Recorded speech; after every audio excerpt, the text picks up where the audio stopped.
happens every day in the workplace. People get stuck thinking inside the box, using the same problem-solving techniques, relying on traditional solutions. How do you make the box bigger? How do you show them there is no box? Do you know where to start? Would you know what to do? My name is Rakesh Shreewastav. Well, today, with my colleagues Mike Pearsall, we are going to introduce you to a process that will do exactly that. Welcome to Value Management in Action, Fostering Innovation. During this presentation today, we'll share with you what successes we experienced, what challenge we face, part of our involvement in Ontario Ministry of Transportation and elsewhere, and what valuable lessons we learned as part of our role in National Value Society across North America. Also, we'll bring you some real examples to share with you. A little bit about ourselves. I've been 18 years within working for Ontario Ministry of Transportation and Transit Agency now in Metrolinx. A role in value management over 15 years. I also serve on the board of directors of Value Analysis Canada, a national organization promoting value management.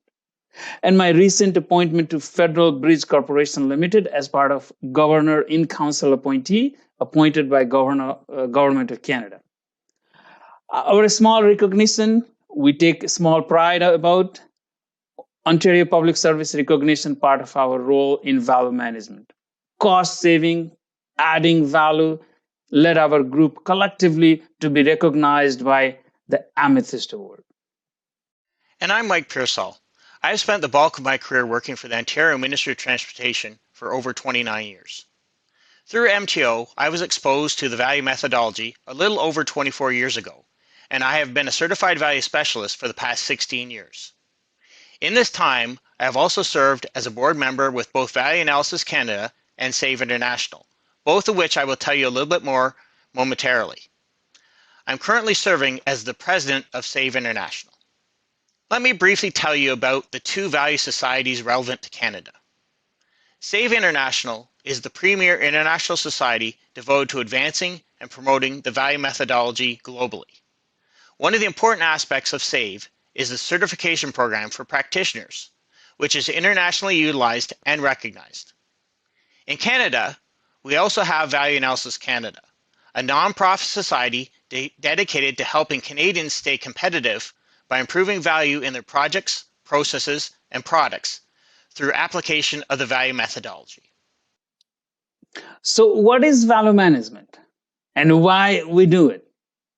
Value management, also known as value analysis and value engineering, facilitated and creative process. It generates alternative solutions. It involves people from a variety of backgrounds. This is not something new. Value management has been around for a very, very long time. It's been since World War II. It was developed to meet a crisis, shortage of war materials. And in 1995, in Ontario Ministry of Transportation was also facing a crisis. So we started using value management. Let me tell you what it is not, because some people have myths about value management. It is not just a good design, a suggested programs, or a routine project review, or a cost reduction exercise. It is not. Again, this is a facilitated and creative process that generates alternative solutions and involves people together from different backgrounds. What it does, it balances both features and cost by defining what value is. So just simply put, achieving more outcomes and results with same resource or same outcomes with the least resource possible. We also describe as achieving best value for money. Let me share with you, this is a snapshot from Ontario Ministry of Transportation and Delivery we're involved in since inception of the program, and a snapshot of close to over 20 years. This graphic shows that cost avoidance and saving over $1.4 billion, and it's continue to go up. But let me tell you what this graphic does not show, because value management is not about just dollar and cents. This goes beyond dollar and cents and added value. So there is added value to this, which relates to a schedule, improving risk, a stakeholder alignment, bringing parties together, competing interest, also about employee engagement. And overall, it's about overall fostering innovation. And those results are for the Ministry of Transportation. But I want to clarify that these were not just highway projects. MTO has successfully applied the methodology to equipment, such as our award-winning snow removal equipment conspicuity study. It has also been applied to transit projects. We have also used it on service centers and various buildings, as you can as well. If we go to the next slide. In addition, the methodology is applicable not just to capital projects. We've used it successfully for organizational change and revisions to business processes. We have also looked at highway operations and maintenance.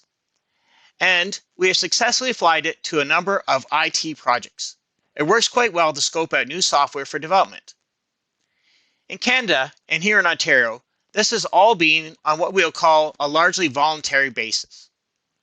Around the world, though, some countries have policies mandating the use of the methodology, such as in the US, the Office of Management and Budget has OMB Circular A131, mandating the use of value methodology on certain federal projects. In the UK, the Cabinet Office has a policy called the Management of Value, and these make application of the methodology mandatory on certain projects, depending on the country where they are. If we could just go to the next slide now. Changing gears here a bit, we want to talk about the steps in the methodology. There are 8 steps in the overall methodology. However, we will highlight today the middle 6 in detail. First, there's the information phase, gathering information to look at the project or the product that we're going to study in detail. Then, very importantly, the function analysis phase.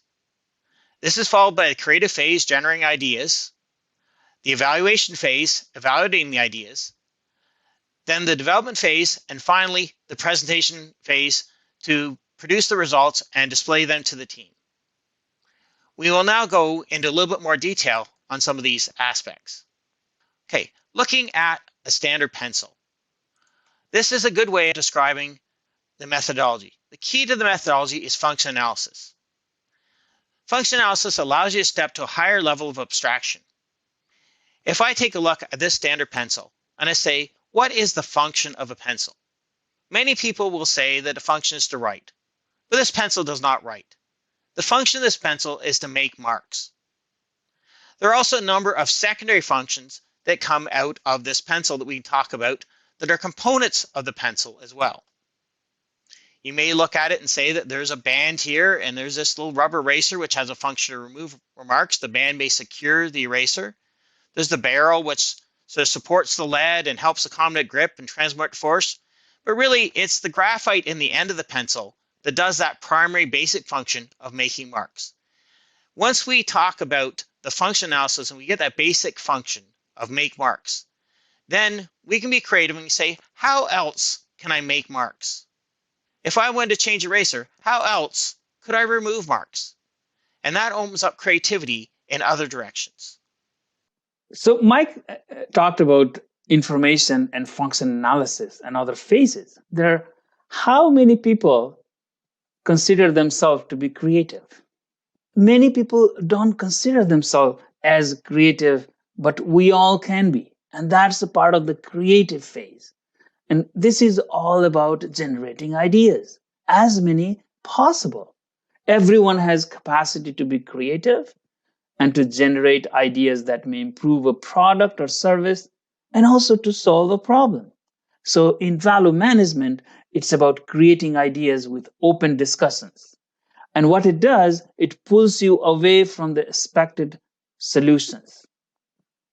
Evaluation after the creativity happens. The evaluation phase, what does, involves evaluating the ideas from so many ideas we had during creating phase, and which idea may have potential to save cost or add value.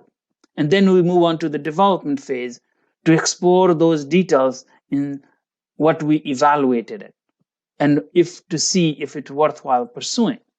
And we gather all the information during the workshop from the different phases and pack it all together during presentation phase, which is the last part of the workshop, where we present the ideas, present the recommendation to owners, stakeholders, decision makers. And what it does, it demonstrates the depth of the analysis that inspires confidence in the work. So many ideas what we have, we present them, and everyone has opportunity to challenge. Why should you implement the value methodology? The number one reason is that all projects, products, and processes have unnecessary costs associated with them.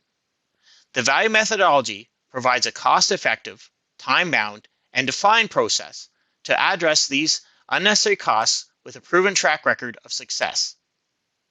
You can reduce capital cost, lifecycle costs, design time, and decision time while increasing quality, value, profitability, and ideas. Why is this so? What are the secrets to success? First, there's the fact that more creative ideas can be generated by a team than individually. Secondly, because of the structured methodology, you'll follow a plan to produce proven results. Also, the facilitated workshop helps create buy-in for change with the team and outside of the team. This structure also helps with both executive buy-in and executive support. These are all the secrets. I can't stress enough about that executive support. You do need to have a sponsor high up in your organization to make sure this all works. Okay, Rakesh, back to you. So many innovative techniques out there, and you're thinking, why choose value management? Look at the lean, risk management, and so on, TRIZ. So what value management does, it's based on the function. It works with the teamwork, it stimulates innovation, and generates alternative solutions, as Mike and I have been talking about, and it champions the ideas. It does not compete with other tools and techniques out there, but complements by working together. So here we are. So starting value management needs executive understanding and support. Mike stressed that. Mike and I had one, many of them. Team of champions, dedicated team with willingness to make a difference.